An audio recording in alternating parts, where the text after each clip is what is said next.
I was always interested in sharks, and that's what I've done all of my graduate work on. And about 10 years ago, when we started seeing all these black tips and I got my pilot's license, I noticed, you know what, this is a real opportunity. We have lots of sharks right off our shores here in Palm Beach County. Let's study this. In the wintertime, we have tens of thousands of these black-tipped sharks that spend the winter down here right against the beach in South Florida.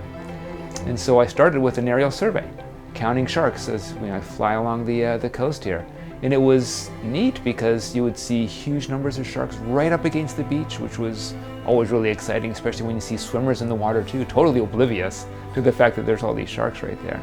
So flying along and counting sharks, that really sort of built into this much bigger project where we were starting to instrument the sharks with transmitters to look at their migration.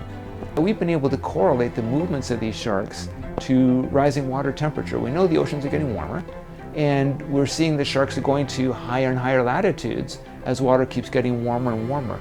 And it suggests that if these trends continue, these sharks might be going much farther north even than they are now. It's a really exciting time to be a marine biologist and to be studying these animals because there's so much happening, and we have the technology now to really address some of these questions. So the support that we get really enables us to make this program possible and to build it.